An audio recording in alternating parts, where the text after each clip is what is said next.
Dollar దెబ్బతింటున్నటువంటి దశలో Israel, America కలిసి Iran మీద దాడి చేసి యుద్ధ వాతావరణాన్ని సృష్టించి డాలర్ల బదులు బంగారం రిజర్వులు దగ్గర పెట్టుకుంటున్నటువంటి సందర్భంలో మళ్ళీ డాలరే మారకంగా తయారు చేయడంలో అమెరికా కీలక పాత్ర పోషింది. ఇజ్రాయెల్ యొక్క టెంపర్ని వాడుకొని అయితే మళ్ళీ సీన్ మారుతోంది.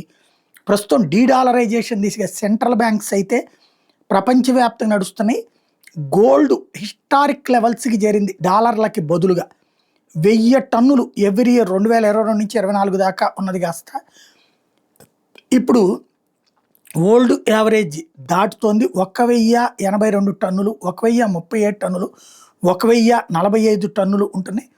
ఓ పక్కన భవిష్యత్తులో కూడా అంటే ఇదివరకు 500 టన్నులు ఉండేదట, ఇప్పుడు 1000 టన్నుల దాకా తీసుకుంటున్నారు. ఓవరాల్గా గోల్డ్ని ఇదే డాలర్ కన్వర్ట్ చేసి ఇదైతే తీసుకున్నారు. ఎక్కువగా బ్రిక్స్ దేశాలు ఈ దిశగా అడుగులు వేస్తున్నాయి.